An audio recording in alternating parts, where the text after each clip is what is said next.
Investor Creator teaches both seasoned and new investors how to buy the right houses at the right price anytime you want. This podcast is about answering one question: how can you build a sustainable 6 or 7 figure investing business that changes your life without sacrificing your freedom? If you want to know the answer, you're in the right place. All of this information is 100% free, so please subscribe to and review our podcast.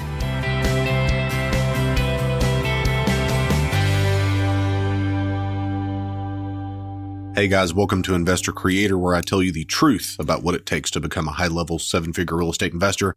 Guys, we're now kind of near the end of January, and we've had a lot of stuff go on since the last time that I've spoken with you guys, so I just want to do a quick catch-up, and then we're going to go into the topic today, which I know is not going to make a lot of friends, but that's not why I'm here. I'm here to tell you the truth about what it takes to grow your business. And the topic today is why wholesaling sucks as a business model. You know, basically at the end of last year, we took some time and really looked at the business and what we had accomplished in 2018. We were really happy with what we'd done, but we knew that we could do more. I began to really analyze the transactions that were my favorite. It's like, okay, how can we do more of those really cream of the crop, easy deals, right? We all want to do more of those. So I was looking at them, and almost all of them were just owner finance transactions. So they were the highest profit, they were the easiest to put together, and they were certainly the easiest to sell. We kind of looked at that and said, you know, maybe we should really focus on creating the notes for this year. And so that's what we're doing. And so at the beginning of this year, it's like, okay, what do we do to do more deals? Well, obviously you ramp up the marketing machine. And so the first thing that I did was really talk to some people about, do we want to start doing the robo-dial thing that everybody's talking about, or do we want to do more direct mail, which we've done a ton of in the past, or do we want to do more of the internet stuff? And so I really began to look at it, and I ran into a guy that is doing national wholesaling, a really smart guy. I have to say, he's one of the top wholesalers that I've ever talked with, really nice guy. And I'm glad we're friends now. So if you're listening, I appreciate your friendship. But we really started talking about this, and what he was doing is really a national campaign for wholesaling. He was really upfront with what he was doing and how he was doing it and all of that. So basically about, 2 weeks ago, we began to market in 127 different markets. So chances are, if you're in the United States listening to this right now, then I'm actually marketing in your market and we're lead generating there. So the idea is this. Number one, I had to create more motivated seller lead flow if I want to increase my deals. I know you're thinking, gosh, Brad, you must have really been a rocket scientist to come up with that. But for a lot of people, it's difficult to make the plunge into the marketing side. You know, it's like marketing is a cost. And guys, I have to implore to you that marketing is your first investment in this business, and it's your best investment, ROI, cash on cash. You cannot beat the marketing return. The basic idea was this: I had to create more motivated seller lead flow, and I wanted to do it as cheaply as possible. So it's like, okay, if we are doing what we're doing in Nashville and we're doing what we're doing in Savannah, we've done it in Pittsburgh and Dallas and all these different markets, Little Rock, we're starting in Tulsa.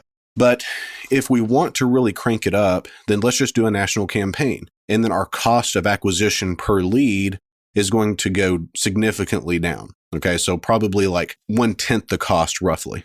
But we can't really tell where these leads are coming from. So sometimes they're in like outlying areas that we really don't want and all this. So whenever I started this, it was really just a test. Like, hey, let's take $5,000 or so, test it, see what we come up with. And, so far it's done pretty well. So we have, I believe, 5 under contract right now, all out of state, and all of them with some form of owner financing. And that's one of the things that I wasn't sure about at the beginning. It's like, okay, can we go into these markets, number one, and buy equity? Well, the answer is obviously yes. The bigger question for me is, can we go in and buy equity over the phone and get terms? So your best deals are going to be deals where you get a really great price and you get really great terms. Now, all cash at closing is not a great term for us, all right? We want owner financing or we want to buy subject to. I was really unsure if people they haven't seen us, they've talked to us 2 times on the phone. Are they willing to leave the loan in their name and transfer title to us? The answer is an astounding yes, they will do that. So we're in the middle of that test now. We're trying to figure out, can we sell these houses with owner financing in states that I've personally never been to? And so we're in the middle of figuring all of that out. But we're in 127 markets right now doing our marketing, and we're also marketing locally like we always have. And we're having a lot of fun with everything. So as promised, today we're going to talk about why wholesaling sucks as a business model. And if you don't know what wholesaling is when you get a really great price on a house, you have the house under contract, and instead of buying the house and selling the house, what you do is you just sell the contract. Okay. So to put numbers to the deal, if a house is worth $200,000 and you have it under contract for $100,000, then more likely than another investor would pay $120,000 for that house. You can just sell your contract for $20,000, and that investor steps into your shoes as the buyer, and then they can go and close and do whatever they were going to do with the house. And, that's been really the most touted strategy in real estate, I guess, probably the past 10 years. And there's some successful investors that do that. And, there's no way to mess up a really great deal. But what I've found is that there are better ways than others to take deals down. And so we're going to talk about why wholesaling sucks. But before we do, I want to go into the deal of the day. So this transaction came across our desk, I guess, about 6 or so days ago. So this guy calls in and he says, hey, I inherited a house some time ago, and now I have inherited another house, but I have to buy out an heir. So I need some money from the first house that I inherited to buy the second house. Can you guys come out and buy the house? So we go through the triage call, the call script that we use, and it looked like there was motivation both in the price that he gave us and the situation that he gave us. And so we decided to set that appointment. So my acquisition guy went to the house, and on the phone, this guy asked for $70,000. Now, we pulled comps, and this is somewhat of a rural area, but I was really surprised at how the thing comped out. So there were properties not as good as his that comped out at 165. And so we really got into more of, whenever we got to the appointment, it was really just to verify condition. Okay, so we were certainly fine with the $70,000. Now, the cool part is that the $70,000, we said, we can do that. If we can do it another way, can we do it like this? We ended up buying that house for $15,000 down and $500 per month, all financed by our seller because the property was free and clear and at 0% interest. So in 9 or so years, we will have a free and clear underlying on that. And so it's going to turn out to be a pretty darn good deal. And we were happy to get it. So that deal in itself kind of brings me into the topic of the day, which is why wholesaling sucks. And again, I'm not trying to ruffle feathers for the sake of ruffling feathers. I try not to be antagonistic at least as much as I can. But I do think that it's important to understand the difference of wholesaling versus going retail versus owner finance and why people do each of those. Okay, so we're going to go into that. So I have my trusty calculator here, and we're going to go through this exact same deal that I just talked about, where we bought it for $70,000. It's worth $165,000 in as-is condition, and how it would shake out if we wholesaled it, how it would shake out if we took it retail, and how it would shake out if we owner finance the same property. So if you're a numbers person and you can do these things in your head, cool. If you're really not a numbers person, then it might make sense to grab a pen and paper and go through this with me. So we're going to go through the wholesale model first. So generally, wholesalers can sell a property for 70% minus repairs. So if the wholesaler wants to get a fee on top of that, then they're going to have to work that into the budget. The property is worth $165,000, pay 70% of that minus repairs. That's $115,000. They only needed like $5,000 worth of work, okay? So we're going to take $5,000 off of that. An average rehabber would be okay paying $110,500 for that property, okay? So we bought it under contract for $70,000. If a wholesaler had done this deal, then they would make $40,500. Now, guys, there's nothing wrong with $40,500, but we do need to keep in mind that that is ordinary income. And so if we take 30% of that for Uncle Sam, then we're at a net of $28,350. Hope you're with me so far. If you're not, rewind. But at the end of the day, our after-tax gain on this transaction as a wholesaler is $28,350. So another way to look at this is at the end of this transaction, I would have $28,350 to then go back into my business to begin to grow that cash, okay? Because we don't want idle cash, because idle cash is just dead cash. It's a negative investment. It's a depreciating asset. So we want to take the cash and put it back to work.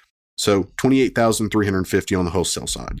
Let's take a retail transaction, and we're going to do rough numbers. So the accountants, guys, I hear you. I'm going to skip some things, but just for easy numbers and the sake of the podcast, we're going to just go through the bird's eye view here. So $165,000 retail. We usually do like a 10% discount off of that for closing costs, real estate commissions, and negotiations off the sales price. So that's times 0.9, 148,500, 5,000 in repair is 143,500. We're not going to really talk about holding costs because there's not that much the way that we structured the deal in the first place.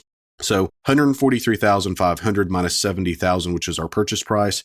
So we're at $73,500 as far as a gross profit perspective on this transaction. So 73,500, and we're going to take that because that's also ordinary income, 30% off the top. So we have a net of $51,450 to do this as a retail transaction, listing it on the MLS with a realtor and doing all of that. So $51,450 is, again, after tax. That's the cash that we can then go and put back into our business to reinvest. So we want to take the cash and reinvest. But let's look at it from an owner financing perspective. So number one, if the property's worth $165,000 as is on the owner finance on the retail market, then it's worth $180,000 on the owner finance market. I mean, different supply and demand curve. You have a lot of people that have cash and they need owner financing, but they can't get it because there's not enough properties that have owner financing out there on the market. And so you have like a really supply demand inequality. So price goes up. 180,000, I would get 20,000 down on this property pretty easily. Our average is 25. So at the end of the day, we would have a $160,000 note payable to us at an 8% face rate. So what I want to do is, so far, we have a profit there of roughly $90,000, okay? But remember that the underlying is at a 0% rate. So we're going to fast forward 5 years. It used to be that the average American moved every 4.8 years. I don't know exactly what the figures are now. Let's assume it's 5. And in 5 years in the future, we get a call from a title company like we like to get. And they say, Brad, we need a payoff on 123 Main Street. Can you get us a payoff? And we say, absolutely. And we send it in. So again, we're the bank. We had 5 years ago a $160,000 note and deed of trust payable to us. And so that $160,000 now needs a payoff. So on a 30-year loan, a 5-year payment history would maybe take it from $160,000 down to probably around $155,000. Okay, because there's not much paid off on the front end because of the amortization, the difference in the principal pay down. Okay, so $155,000. But we've gotten cash flow for 5 years. And what we're going to do on this deal is we're going to take the cash flow that we would get on the deal and just pay the underlying off. So in 5 years, that $70,000 that we bought the property for is now free and clear. So we have a $155,000 cash payment to us in 5 years doing an owner finance transaction versus a retail.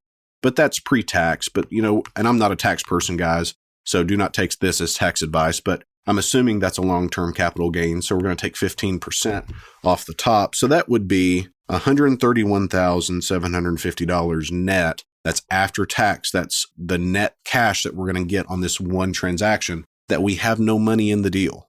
So remember, we paid $15,000 to our seller to buy the property, but we got $20,000 in cash from our buyer. So we don't have any money in this deal. We're actually positive $5,000 on the front end. So to recap, the wholesaler makes $28,000. The rehabber after tax makes $51,000.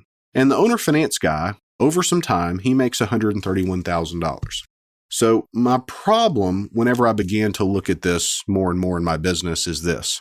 Where am I? Number one, let me back up.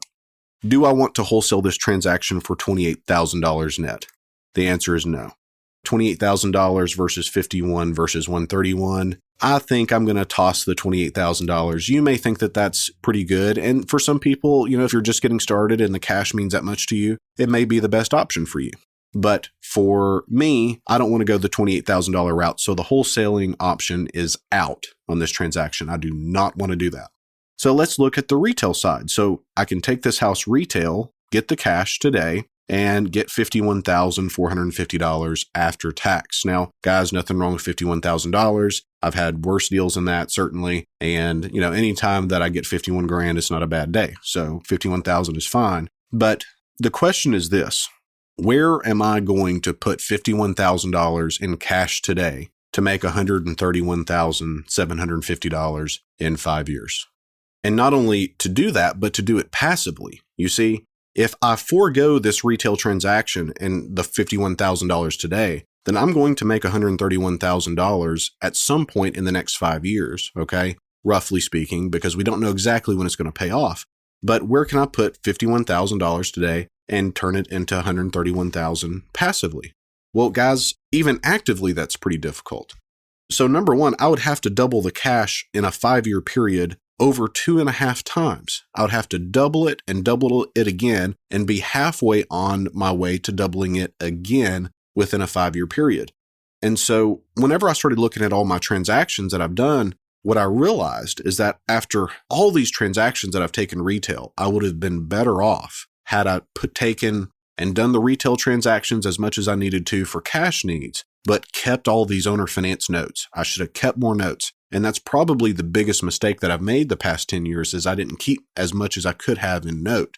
But I say that we did quite a bit in note last year, and we're going to do even more this year. So it's not like I don't have notes, but I would have been better off with some of my retail transactions going into notes. So, and I don't know what the kind of rate of return would be on a 2.5 times doubled in 5 years, but I have to assume it's somewhere near 40%. So if you guys have a way to take $51,000 and make 40% passively while it being legal, then I may want to look at that. But for me, I don't know how to do that passively and legally. So I'm going to take and put as much into owner finance notes as I can. So this, I think, illustrates in a big way why wholesaling sucks. So the top 3 reasons, in my opinion, that wholesaling sucks. Okay. Number one, it's, in my opinion, difficult to scale. And I have friends of mine that do, hundreds of transactions wholesale across the markets that they're in.